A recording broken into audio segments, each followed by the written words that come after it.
Hey everybody, welcome back. We are going to be taking a look at lesson 8 today, which is gravimetric analysis and limiting reagent and excess reagent.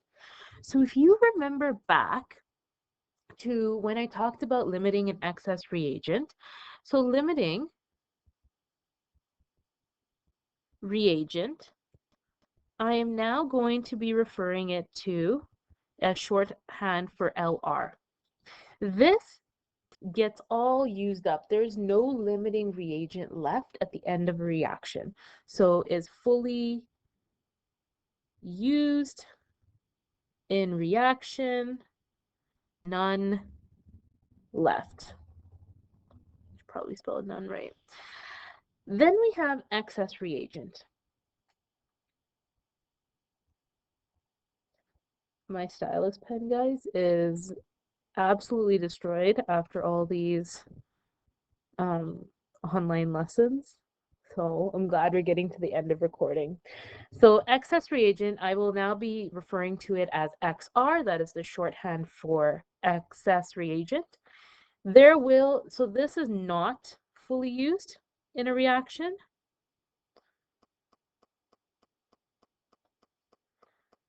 And so that means there is some left over.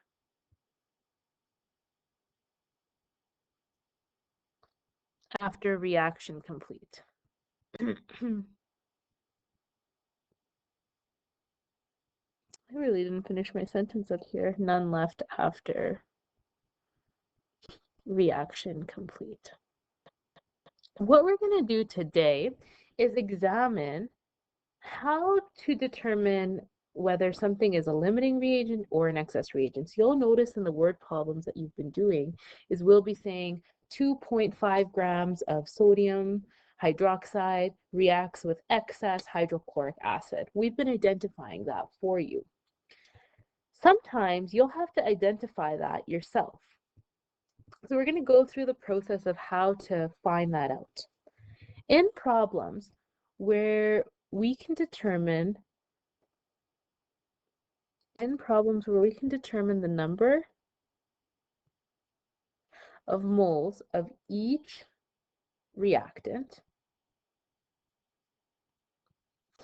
we will need to determine the limiting reagent to use Stoich. To identify the limiting reagent, we will compare using the mole ratio. Actually, we will compare using initial moles. So a reaction is kind of like input and output, right? So the input is the reactants and the output is the products. So we have our reactants turning into our products. We have to consider this as our input and our output. We want to see which one of our inputs is going to limit that reaction. And in order to do that, we're going to find the initial moles or the initial input that each reactant has. So for example, if I have 39 grams of zinc that was placed in 250 milliliters of 2.5 mole per liter silver nitrate, calculate the mass of silver formed. So the first thing you're going to do is write a balanced reaction. So I'm gonna go ahead, hold on, I'm gonna put some more space here. Okay, so there is the balanced reaction. You guys do need to know how to balance reactions, so please make sure that you are practicing that. There is lots of practice in the workbook. Then from there, I'm going to list everything that I know. I'm going to use two different colors. Let's use blue for zinc. For zinc, they said that we had 39 grams of zinc.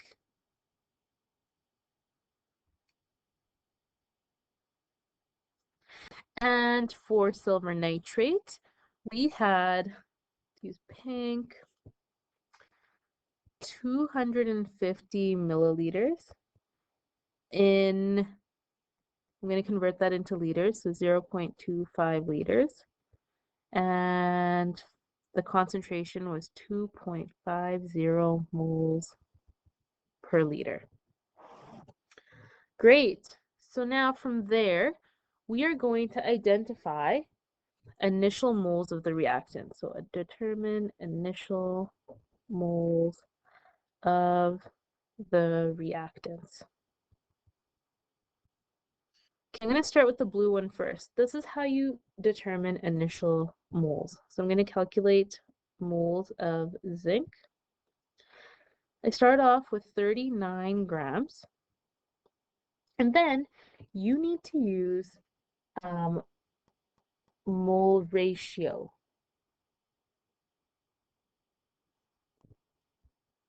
Okay, so first thing I do is I'm going to convert this into moles. Oh, sorry, and we should write grams of zinc. And then I am going to use the molar mass to convert this into moles. So I divide by 65.41 grams per mole. Okay, so that eliminates grams, that eliminates grams. So now I have moles of zinc. We want to eliminate that zinc factor. So what I do is I divide by 1 mole, because that's the coefficient, of zinc. So here's what's canceling out. Zinc cancels out, mole cancels out, mole cancels out. And I get an answer of 0.5962. I'm just going to write a couple extra decimal points there, just so that when we're comparing, we may have to go further back. Let's do the pink now. So our silver nitrate, we are now looking for moles. Ooh, let's not use that one. So we have moles of silver nitrate. We are going to take our liters, 2.50 liters of silver nitrate, and then multiply it by our concentration, 2.5 moles per liter. Liter cancels out with liter. And then the last thing we do is we need to divide by our molar coefficient, which in this case is 2. So I divide by 2 moles of silver nitrate. You're going to notice that you're getting unitless numbers. That's great. Remember how I said back in the gases unit, you need to be comparing things with the same units, or in this case with no units, or it's unitless, because we can't get an accurate comparison if we're comparing in moles of zinc to moles of silver nitrate. So you need to get an accurate input, a number. Okay, so once we calculate this, my initial moles for this one is 0.3125. All right, from here, we're going to determine what our limiting reagent is. So think of it this way. These are our 2 inputs, okay? You're going to look at the input that's going to limit the reaction. That's going to be the smaller number. So my limiting reagent is going to be silver nitrate. Okay, so determine limiting reagent, which we have determined is silver nitrate in this example. Okay. Oh, no, I do not want that over there. All right, determine the unknown using limiting reagent. So I'm just going to grab the reaction. Okay, so we identified this to be my limiting reagent and this to be my excess reagent. So I'm going to eliminate my excess reagent because it's not controlling our reaction. Remember that our end goal was to calculate the mass of silver formed. So my unknown is my silver. We're looking for grams of silver. Okay, from here you write your Stoich statement just like you would in any other situation. So we're going to start off with our unknown, which is our limiting reagent. So this is now our known. It's our limiting reagent. It's what dictates the reaction. So I go 0.250 liters of silver nitrate multiplied by my concentration,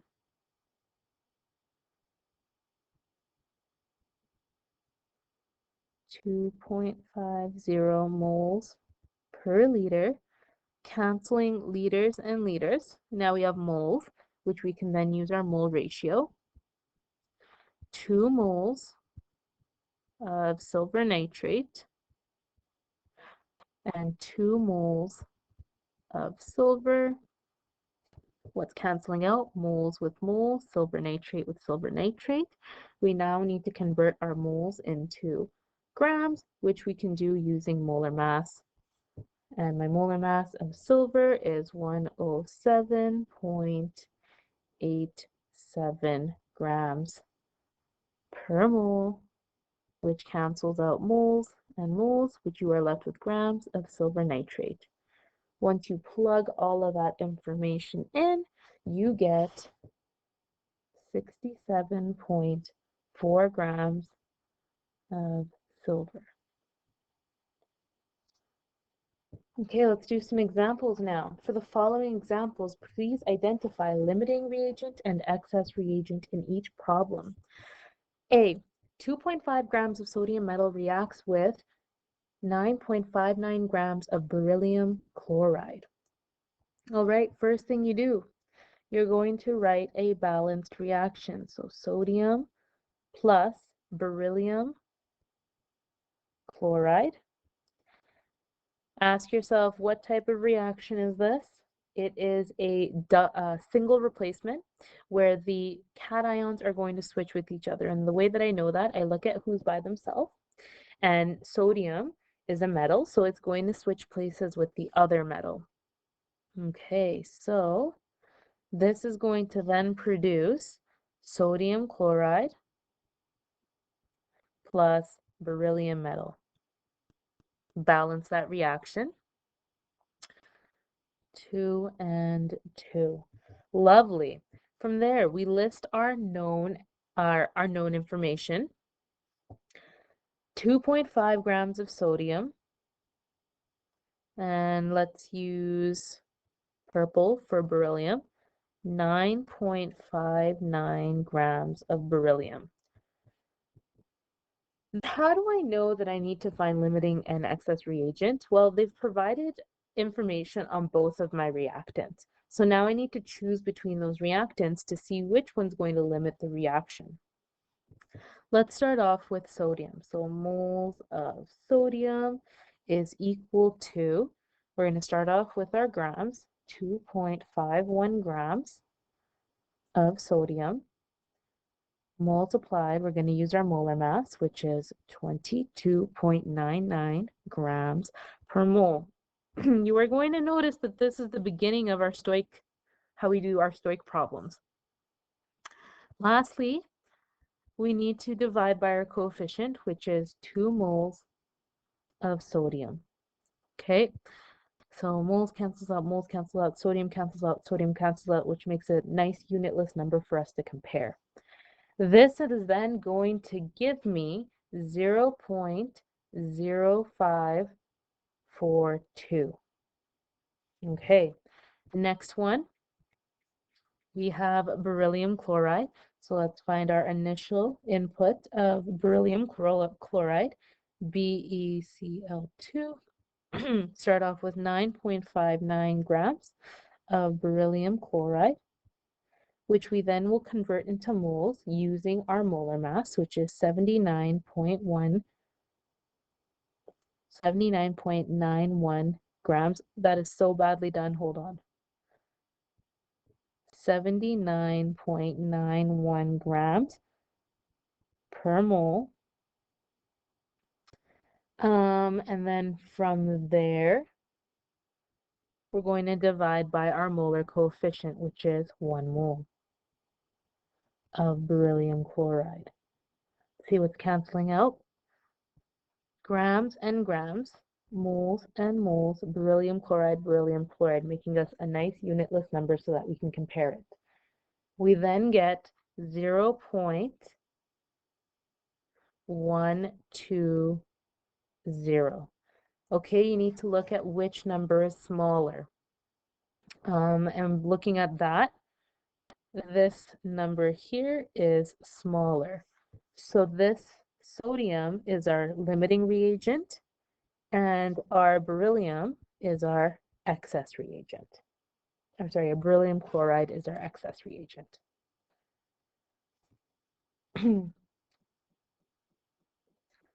Okay, let's do another one. Methane combusts with oxygen at STP. So for this first thing, you write a balanced reaction. Methane gas combusts with oxygen to produce carbon dioxide and water vapor. Water vapor is gas. There is no such thing as liquid water coming out of a fire. From there, make sure you balance. Then we list. Let's use orange this time. 10.3 grams of methane. And let's use green. 28 liters at STP, which would be 22.4 liters per mole. Okay, let's do methane first. So N of methane, moles of methane. You start off with your mass, 10.3 grams of methane. Multiplied, we're going to convert that into our moles by dividing by our molar mass.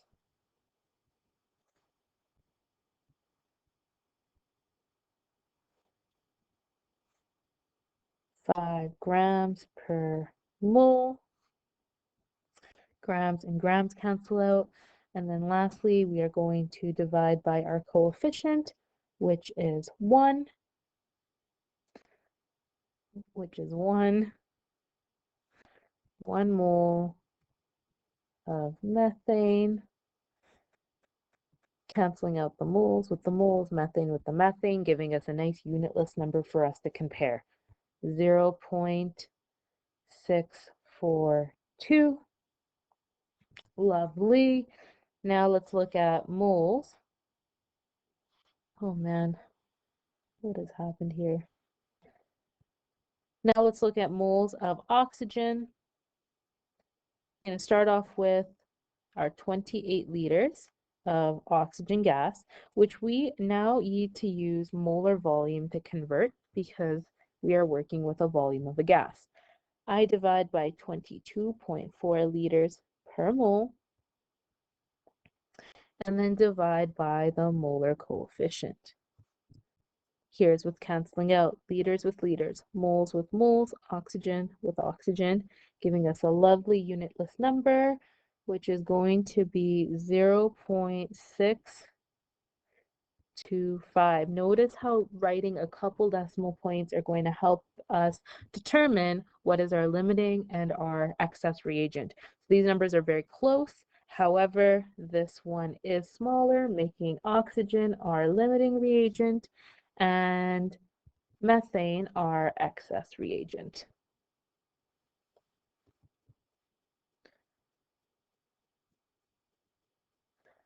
Okay, one more. Okay, so now one more example and then you'll try one on your own. 15 liters of 0.0. I do not think that would be liters. This should be milliliters, guys. Yeah. 15 milliliters of 0.59 silver nitrate is combined with 25 milliliters of 0.487 mole per liter sodium sulfate. First thing, write a balanced reaction. So silver nitrate, working in solution, sodium sulfate. This is going to be a double replacement reaction, which will make sodium nitrate, aqueous, and silver 2 sulfate, which I believe is a precipitate. I believe it's a precipitate in water. Let's now go ahead and balance 2 and 2. Yep, that looks about right to me. Let's list our known and our unknown. I'm going to do red for the silver nitrate, 15 milliliters, which I'm going to convert into liters, 0.0150 liters, and 0.595 moles per liter. Let's do sodium sulfate in blue, which is 0.025 liters and 0.487 moles per liter. I'm going to begin with silver nitrate. So moles of silver nitrate, 0.0150 liters times by, I'm going to multiply 0.595 moles per liter, and then divide by the coefficient, 2 moles of silver nitrate. Liters and liters cancel out, moles and moles cancel out, silver nitrate, and there should be a silver nitrate here. That cancels out. Once you plug that in, you get an answer of 0.0446. Sorry, there should be one more zero. It's going to be 0.00446. Okay, moles of sodium sulfate. Start off with our volume. Multiply by our concentration. And then divide by our molar coefficient. Oh, I keep forgetting to write this here. Okay, now we cancel liters with liters, moles with moles, sodium sulfate with sodium sulfate, which gives me 0.0122. So looking at this guy here is my limiting reagent. So mixed up the colors. Hold up. So this guy here is my limiting reagent, my silver nitrate, and then my sodium sulfate is my excess reagent. All right, I'm going to have you guys try this one on your own. I highly recommend converting this number into grams. When you are ready, you can unpause and then check your answer on the screen. Okay, let's work through this. The first thing I did was write a balanced reaction, and then I listed everything that I knew. We are looking, the end goal is to find mass of potassium chlorate, but they've given us two reactants with information, and we need to determine which one is our limiting and our excess reagent. So then using that information, I wrote the following statements. So for potassium chloride, grams canceled out, I used molar mass to convert it into moles. Then I divided by the molar coefficient, which gave me a value of 3.36. For oxygen, I took the liters and used the molar volume to cancel out liters, which gave me moles, and then I used the initial moles and I divided it by the coefficient, which gave me 6.80. From there, I discovered that this potassium chloride is my limiting reagent. So this is my limiting reagent. This is my excess reagent. I'm going to cross out my excess reagent just so that I don't use it accidentally when I'm doing the problem. From there, we are then going to use our limiting reagent, which will behave as our known, to help us find our mass of potassium chlorate. So then I write a Stoich statement. 500 grams of potassium chloride, I convert into moles using molar mass. Then I use molar ratio to convert it into my moles of potassium chlorate, which I then use molar mass of potassium chlorate to convert into grams. And my final answer is 822 grams. Or you can also give me your answer in kilograms since it didn't specify as 0.822 kilograms of potassium chlorate. Okay, last little bit here. Apologize for all the honking. Don't know what's happening outside. Anyways, the precipitation completeness, when the precipitate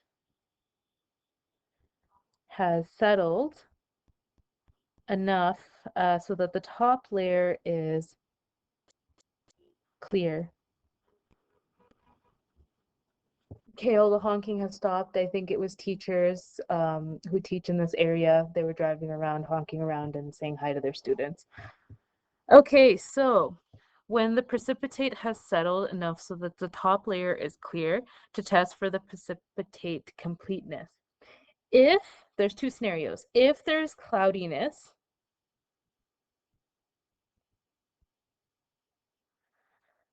forms, more excess reagent is required. So more excess reagent is required. If there is no cloudiness, then the reaction of the limiting reagent is complete. Okay, that is today's lesson. Have a good day, guys.